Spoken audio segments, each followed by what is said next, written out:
Hello everyone, welcome to sweet memories. Upcoming రివ్యూలోకి వెళ్ళిపోదాం. కౌశికి బాబుని వెతుక్కుంటూ ఫేక్ తల్లిదండ్రులు వస్తారు కదా, వాళ్ళు ఆదిలక్ష్మి, కౌశికి వాళ్ళ అత్తయ్య సెట్ చేసిన ఫేక్ అమ్మ నాన్న. మా బాబు మీ దగ్గర ఉన్నాడని పోలీస్ స్టేషన్లో కనుక్కొని వచ్చామమ్మా. ఆ రోజు ఒక అడుక్కునే గ్యాంగ్ కిడ్నాప్ చేసినప్పుడు బాబులు మారిపోయారు అని చెప్పి కావాలనే కౌశికి బాబుని తీసుకువెళ్ళిపోవాలని ప్లాన్ చేస్తారు. బట్ జేడీ అండ్ కేడీ ఆ ప్లాన్ని తిప్పికొట్టి బాబు ఖచ్చితంగా కౌశికి బాబేనని నిరూపిస్తారు. ఒక్కసారిగా సురేష్ వాళ్ళ అమ్మ షాక్ అయిపోతుంది. జగదాత్రి కేదార్ పక్కకి వచ్చి, లాభం లేదు కేడీ, ఖచ్చితంగా డిఎన్ఏ రిపోర్ట్స్లో ఏదో అవకతవకలు జరిగాయి, అవి ఏంటి అనేది మనం తెలుసుకోవాలి అని చెప్పి డిఎన్ఏ రిపోర్ట్స్ ఎక్కడైతే ల్యాబొరేటరీలో ప్రిపేర్ అయ్యాయో ఆ ల్యాబ్కి వెళ్ళి జేడీ కేడీలుగా వెళ్ళి గన్ పెట్టి అసలు ఎవరు చేశారు, ఎందుకు మార్చారు అని పోలీస్ స్టైల్లో అడుగుతారు జేడీ అండ్ కేడీ. ఇంకా వెంటనే ల్యాబ్ రిపోర్టర్ యువరాజ్ డబ్బులు ఇస్తేనే ఇదంతా చేశాను అని చెప్పి ఓపెన్గా ఒప్పేసుకుంటాడు. ఒక్కసారిగా జగదాత్రి అండ్ కేదార్ షాక్ అయిపోతారు. జగదాత్రి కేదార్ ఇంటికి వచ్చి యువరాజ్ వైపు చూస్తూ ఉంటారు. యువరాజ్, ఏంటి అలా చూస్తున్నారు, నాతో ఏమైనా మాట్లాడాలా అని అడుగుతాడు యువరాజ్. యువరాజ్ చెంప పగల కొడతాడు కేదార్. ఒక్కసారిగా యువరాజ్ షాక్ అయిపోతాడు. ఏంటి, ఏం చేస్తున్నావు అని అడుగుతారు. మళ్ళీ ఇంకొకసారి చెంప మీద కొడతారు. ఎందుకు ఇలా చేస్తున్నావు అని అడుగుతారు. డిఎన్ఏ రిపోర్ట్లని మార్చింది కాకుండా ఇంకా కావాలని చేస్తావా? చి దుర్మార్గుడా, నీచుడా, అక్క జీవితాన్ని ఎందుకు ఇలా నాశనం చేయాలనుకుంటున్నావు? బాబుని ఎందుకు అనాథ శరణాలయానికి పంపించాలనుకుంటున్నావు అని కాలర్ పట్టుకొని కేదార్ అడుగుతాడు. యువరాజ్ ఒక్కసారిగా షాక్ అయిపోతారు. ఏంటి యువరాజ్, ఈ విషయం మాకు ఎలా తెలిసింది అని అనుకుంటున్నావా? నువ్వు డిఎన్ఏ రిపోర్ట్స్ని కొనేసావు కదా, ఆ హాస్పిటల్కి మేము వెళ్ళి ఎంక్వైరీ చేస్తే అందులో నిజాలన్నీ బయటపడ్డాయి. యువరాజ్, దేనికోసం ఇదంతా చేస్తున్నావు? ఆ బాబుతో నీకు పగేంటి అని గట్టిగా అడుగుతారు. ఇంకా జగదాత్రి వెంటనే యువరాజ్, అవును నేనే చేశాను, ఎందుకంటే ఈ ఇంటికి వారసుండంటే కేవలం నేను ఒక్కడిని మాత్రమే అవ్వాలి, ఎవ్వరు అవ్వకూడదు, నేను కోరుకునేది ఇదే. ఆస్తి కోసం ఇంతకి దిగజారుతావా అని అంటుంది జగదాత్రి. అవును, ఆస్తి కోసమే చేశాను. ఏం చేయగలవు, ఇంట్లో వాళ్ళకి చెప్తావా? మీరు చెప్పరని నాకు బాగా తెలుసు అని అంటారు యువరాజ్. యువరాజ్ చెంప పగలగొడతారు సుధాకర్. ఒక్కసారిగా యువరాజ్ షాక్ అయిపోతాడు. రేయ్, నీ గురించి ఇన్ని రోజులు దాచి నిజంగా చాలా చాలా పెద్ద తప్పు చేశాను. ఖచ్చితంగా ఇప్పుడు నీ గురించి అందరికీ నిజం చెప్తాను, రారా అని చెప్పి ఇంకలా లాక్కు వెళ్ళి హాల్లో పడేస్తారు యువరాజ్ని సుధాకర్. ఫ్యామిలీ మెంబర్స్ అందరూ కిందకి వస్తారు. సురేష్, కౌశికి, నిషిక, వైజయంతి అందరూ వస్తారు. ఏమైంది బావా, ఎందుకు ఇలా చేస్తున్నావు అని చెప్పి అడుగుతుందనమాట. అలా ఇంకా నిషిక, వైజయంతి, ఆపండి, మీరొక్క మాట మాట్లాడినా ఇంకా నేను సహించేదే లేదు. కౌశికి బాబు డిఎన్ఏ రిపోర్ట్లని మార్చేసింది ఇదిగో ఈ యువరాజే అని నాకు అర్థమైపోయింది అని గట్టిగా చెప్తారు సుధాకర్. ఒక్కసారిగా షాక్ అయిపోతారనమాట వైజయంతి, నిషిక. నీకు ఎవరో తప్పుగా చెప్పారు, మన యువరాజ్ అలా చేయడు అని అంటారు. వద్దు, ఏమీ చెప్పొద్దు, నాకంతా తెలుసు. కౌశికి బాబుని అనాథ శరణాలయంలో చేర్పించి అనాథని చేయాలనుకున్న వీడికి ఈ ఇంట్లో ఉండే అర్హత కానీ హక్కు కానీ లేదు, ఖచ్చితంగా లేదు.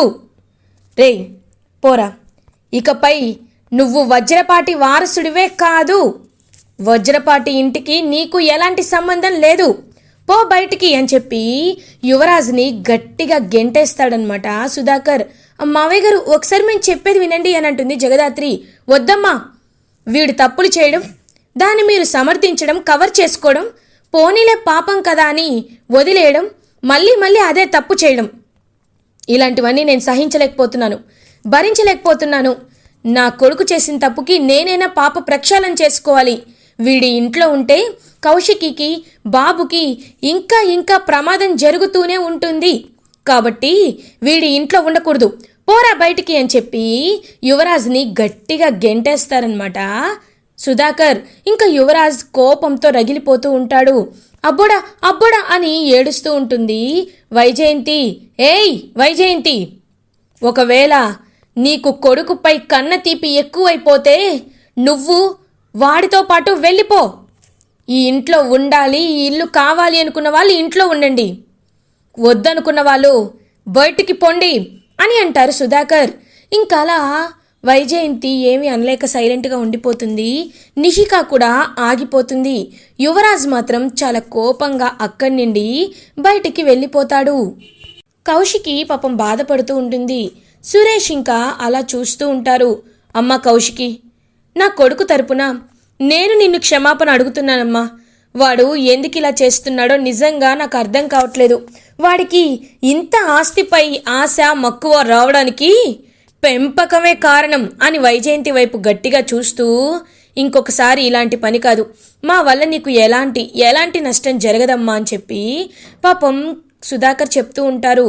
బాబాయ్, మీ గురించి నాకు తెలీదా? యువరాజ్ కూడా మంచివాడే, కానీ ఎందుకు ఇలా మారిపోయాడో నిజంగా అర్థం కావట్లేదు. కానీ వాడిని బయటికి పంపించడం అని అంటారు. కొంతమందికి కొన్నిగా చేస్తేనే అర్థమవుతుందమ్మా. అలా చేస్తేనే ముళ్ళుని ముళ్ళుతోనే తీయాలి. కాబట్టి వాడిని బయటికి పంపించడమే మంచిది. ఇంకెవ్వరు వాడి గురించి ఆలోచించొద్దు అని చెప్పి అలా ఇంకా లోపలికి వెళ్ళిపోతారు సుధాకర్. పాపం చూస్తూ ఉంటుందన్నమాట జగదాత్రి. కేదార్, మావయ్య తీసుకున్న నిర్ణయానికి యువరాజ్ మారితే బాగుండు. కొన్ని రోజుల తర్వాత యువరాజ్లో మార్పు వస్తే అందరూ సంతోషంగా ఉండొచ్చు అని చెప్పి జగదాత్రి అంటుంది. ఇది ఇలా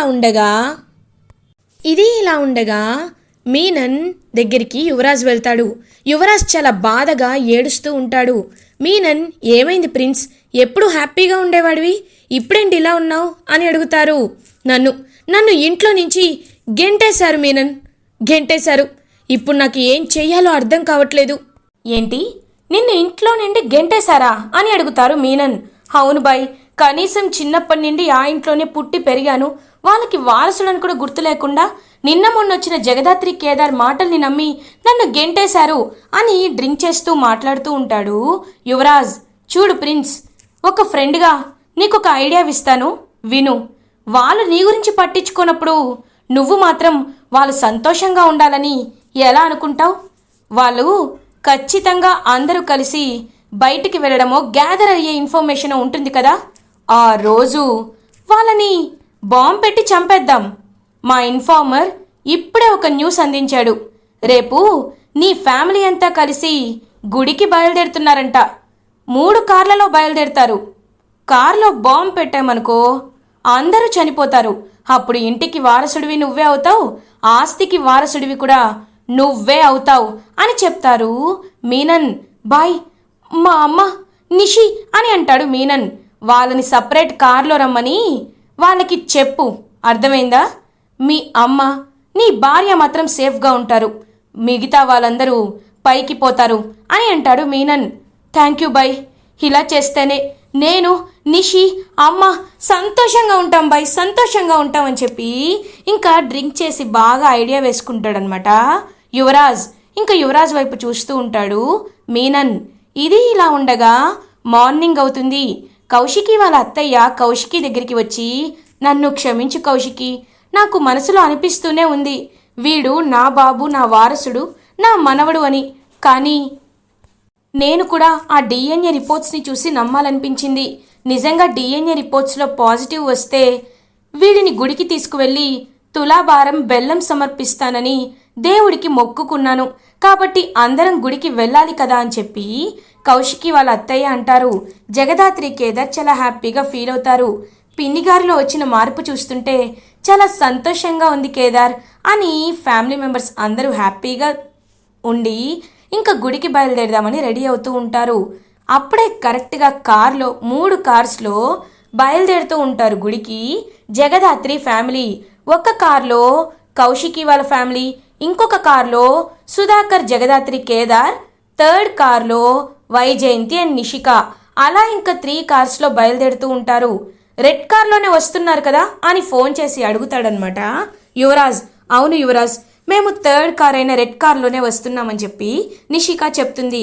అయితే మిగతా 2 కార్స్లో బాంబ్ ఫిక్స్ చేశాను అని చెప్పి ఇంకా చెప్తాడనమాట యువరాజ్. అలా కార్లు వెళ్తూ ఉంటే కరెక్ట్గా ఒక టర్నింగ్ రాగానే కార్లు మారిపోతాయి. ఇంకా అందరూ వేరే కార్కి షిఫ్ట్ అయిపోయి అలా కార్లో వెళ్తూ ఉంటే ఒక్కసారిగా యువరాజ్ బాంబ్ పెట్టించిన కార్లు మాత్రం పేలిపోతాయి. ఒక్కరికి కూడా ప్రమాదం జరగదు. ఒక్కసారిగా యువరాజ్ షాక్ అయిపోతాడు. వెంటనే జగదాత్రి దగ్గర నుండి ఫోన్ కాల్ వస్తూ ఉంటుంది. హలో అని అంటారు. నా ఫ్యామిలీ సేఫ్ అని అంటాడు కేదార్. ఒక్కసారిగా షాక్ అయిపోతాడు యువరాజ్. ఇంకా కేదార్ అండ్ జగదాత్రి ఒకరి వైపు ఒకరు చూసుకుంటూ ఉంటారు.